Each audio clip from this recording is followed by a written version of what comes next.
Welcome to মুনমুনের classroom. আমরা করছি class 12-এর প্রশ্নবিচিত্রার সমাধানের। আজ সেট 3-এর পুরো অর্গানিকটা সমাধান করব। ভালো লাগলে কমেন্ট করবে, লাইক করবে এবং শেয়ার করবে। প্রথমটা বলছে বিক্রিয়াটিতে এ বি সি ডি কে শনাক্ত করতে। দেখো CH3CN একে দিয়েছে H2O2 আর OH মাইনাস মানে ক্ষারের উপস্থিতিতে। এটা হয়ে যাবে ইথানামাইড CH3CONH2। একে NNO2 আর লঘু HCl দিয়ে তৈরি হবে অ্যাসিটিক অ্যাসিড বি। পরেরটা CH3CN একে লিথিয়াম অ্যালুমিনিয়াম হাইড্রাইড দ্বারা বিজারণ করেছে, তৈরি হয়ে যাবে সেকেন্ডারি অ্যামিন এন মিথাইল মিথানামিন। একে NNO2 দিয়ে বিক্রিয়া ঘটালে তৈরি হয়ে যাবে CH3NH CH3NO। পরের কোশ্চেনটা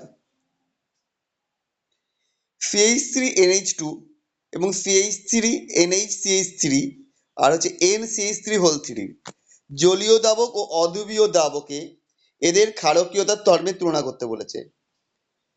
অ্যালকিল গ্রুপগুলোর প্লাস আই প্রভাব ও অনুবন্ধী অ্যাসিডগুলির সলভেশন জনিত স্থিতিশীলতা, এই দুয়ের মিলিত ফলস্বরূপ জলীয় দ্রবণে যৌগগুলির ক্ষারকীয়তার ক্রমটি হল CH3NH2 less than CH3N less than CH3NH। এইটার নাম্বার 2 মার্কস আছে বলে আমি ছোট করে করেছি, এটা 3 মার্কস হলে একটু বড় করে লিখতে হতো। অধ্রুবীয় দ্রাবকে অ্যামিনগুলির ক্ষারকীয়তার কেবল CH3 গ্রুপের প্লাস আই প্রভাব নির্ভর করে। এক্ষেত্রে ক্ষারকীয়তার ক্রমটি হলো CH3NH2 less than CH3NH less than CH3N, মানে টারশিয়ারি অ্যামিনটার ক্ষারকীয়তা এখানে সব থেকে বেশি অ্যাপোটিক দ্রাবকে, কিন্তু পটিক দ্রাবক বা ইয়েতে ধ্রুবীয় দ্রাবকে জলে সেকেন্ডারি অ্যামিনের ক্ষারকীয়তা সব থেকে বেশি। পরেরটা বলছে বিক্রিয়াগুলো সম্পূর্ণ করতে বলেছে। ডায়াজিনাম লবণকে SnCl2 আর HCl দিয়েছে, তৈরি হবে ফিনাইল হাইড্রাজিন। তারপরটা হচ্ছে ফেনলকে ডাইজোনিয়াম ক্লোরাইডের সাথে বিক্রিয়া ঘটিয়েছে 0 থেকে 5 ডিগ্রি সেন্টিগ্রেড উষ্ণতায় ক্ষারের প্রেজেন্সে, তো এই প্যারা হাইড্রক্সি অ্যাজোবেনজিন এর লবণ তৈরি হবে আসলে। পরে টিকা লিখতে বলেছে বাল্চ সিমান বিক্রিয়া। সিমান বিক্রিয়াটা আসলে বাল্চ সিমান বিক্রিয়া। বেনজিন ডাইজোনিয়াম ক্লোরাইডকে HBF4 এর সাথে বিক্রিয়া ঘটালে বেনজিন ডাইজোনিয়াম ফ্লুরোবোরেট উৎপন্ন হয়। একে উত্তপ্ত করলে ফ্লুরোবেনজিন উৎপন্ন হয়, ইহা বাল্চ সিমান বিক্রিয়া নামে পরিচিত। বিক্রিয়াটা আমি লিখে দিয়েছি benzene diazonium chloride plus HBF4 তৈরি হবে বেনজিনের মাথায় N2 plus BF4 minus, hit করে তৈরি হচ্ছে ফ্লুরোবেনজিন। এরপর হচ্ছে A থেকে D শনাক্ত করো। এটা হচ্ছে গ্র্যাভুলিয়াল থ্যালামাইড সংশ্লেষণ। প্রথমে যদি ETI দিয়েছে মানে ওটা হয়ে যাচ্ছে এই K প্লাসটা বেরিয়ে গেল, ETটা ঢুকে গেল, মানে ইথাইল গ্রুপটা ঢুকে গেল, যে আদ্যবিশন করলে ইথাইল অ্যামিন তৈরি হবে। পরেরটা পাতন করেছে, তৈরি হচ্ছে অ্যানিলিন। এটাকে আবার ইয়ে করে জারি করেছে হচ্ছে প্যারাবেঞ্জোকুইনন তৈরি হচ্ছে Na2Cr2O7 গাঢ় বিক্রিয়া ঘটালে। 1 ডিগ্রি 2 ডিগ্রি ও 3 ডিগ্রি অ্যামিন যৌগগুলির পার্থক্য নিরূপণের জন্য হিন্সবার্গ বিক্রিয়াটি লেখো। 1 ডিগ্রি 2 ডিগ্রি ও 3 ডিগ্রি অ্যামিনকে বেনজিন সালফোনিল ক্লোরাইড অর্থাৎ হিন্সবার্গ বিকারক যোগ করলে প্রাইমারি ও সেকেন্ডারি অ্যামিন যথাক্রমে N অ্যালকিল বেনজিন সালফোনামাইড ও NN ডাইঅ্যালকিল বেনজিন সালফোনামাইড গঠন করে, কিন্তু 3 ডিগ্রি অ্যামিন করে না। এরপর মিশ্রণে KOH যোগ করে ক্ষারীয় করলে N alkyl benzene sulphonamide potassium লবণ গঠন করে দ্রবীভূত, মানে প্রাইমারি অ্যামিনটা দ্রবীভূত হচ্ছে, সেকেন্ডারি অ্যামিনটা যেটা তৈরি করেছিল সেটা দ্রবীভূত হয় না।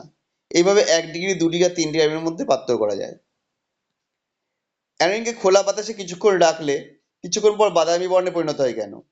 না, অ্যানিনকে খোলা বাতাসে রাখলে উহা আলো ও বায়ুর সংস্পর্শে জারিত হয়ে বিভিন্ন রঙিন যৌগে পরিণত হয় এবং ধীরে ধীরে বাদামি বর্ণ ধারণ করে। এই রঙিন যৌগগুলো অ্যানিনে দ্রবীভূত থাকে বলেই অ্যানিন বাদামি বর্ণে পরিণত হয়। নাইট্রোবেনজিন শনাক্তকরণে মুলিকেন বার্কার টেস্টটা লিখতে বলেছে এবং পরীক্ষার সমীকরণ লিখতে বলেছে। নাইট্রোবেনজিনকে জিঙ্ক চূর্ণ, অ্যামোনিয়াম ক্লোরাইড এবং 50% ইথানল সহ উত্তপ্ত করলে ফিনাইল হাইড্রক্সিল অ্যামিন উৎপন্ন হয়। একে টলেন্স বিকারের সাথে বিক্রিয়া ঘটালে ধূসর বা কালো বর্ণের ধাতব সিলভার অধক্ষিপ্ত হয়। এই পরীক্ষার সাহায্যে বেঞ্জিনে NO2 গ্রুপের উপস্থিতি প্রমাণ করা যায়। ইহা মুলিকেন বার্গার পরীক্ষা নামে পরিচিত। এটা NH2 গ্রুপে উপস্থিত NO2 গ্রুপকে শনাক্ত করা যায়। বেঞ্জিনের মাথায় NO2 জেডেন চূর্ণ অ্যামোনিয়াম ক্লোরাইড দিয়ে দিয়েছে, 50% C2H5OH চাপ দিলে তৈরি হবে বেঞ্জিনের মাথায় NaOH। একে টলেন্স বিকরক দিলে তৈরি হবে ধূসর বর্ণের সিলভার অধক্ষেপ, আর বেঞ্জিনের মাথায় NO মানে নাইট্রোসো বেঞ্জিন। কাদানে গ্যাসের নাম ও রাসায়নিক সংকেত লিখতে বলেছে। কাদানে গ্যাসের রাশি নাম হলো ক্লোরোপিক্রিন, এর সংকেত CCl3NO2। উদাহরণ চেয়েছে ত্রিসঙ্গ বিক্রিয়া।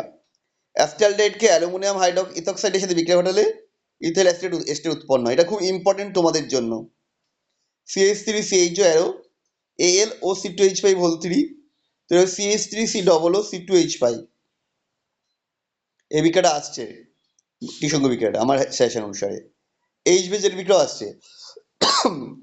অ্যাসিটিক অ্যাসিডকে লাল ফসফরাস ও Br2 এর সাথে বিক্রিয়া ঘটালে 2-ব্রোমো অ্যাসিটিক অ্যাসিড উৎপন্ন হয়।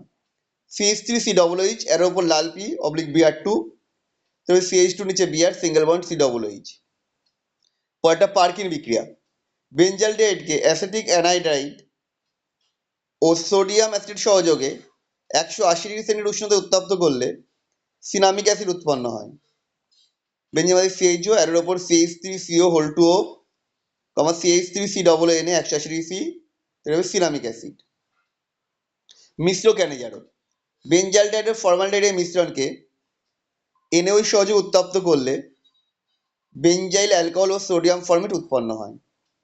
বেঞ্জালডেহাইড প্লাস ফর্মালডিহাইড এর উপর 50% NaOH তৈরি হবে বেঞ্জাইল অ্যালকোহল, বেঞ্জিনের মধ্যে CH2OH plus HCOONA sodium format.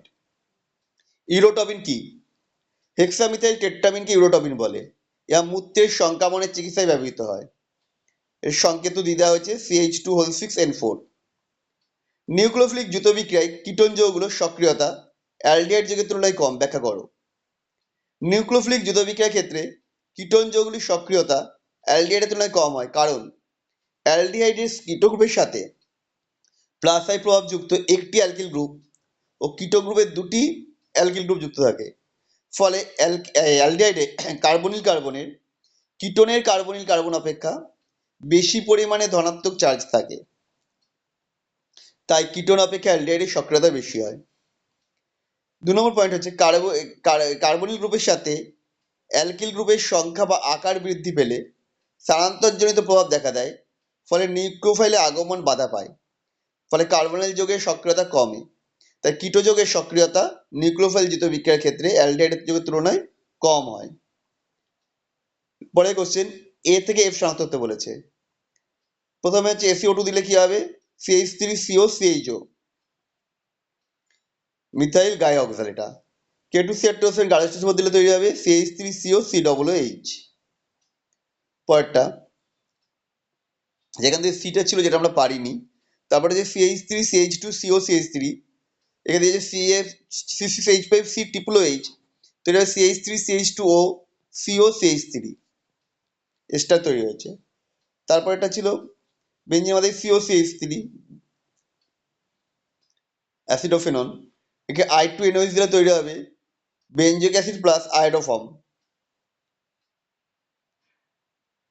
আমাদের ভিডিওটা তোমাদের কেমন লাগলো অবশ্যই কমেন্ট করে জানিও।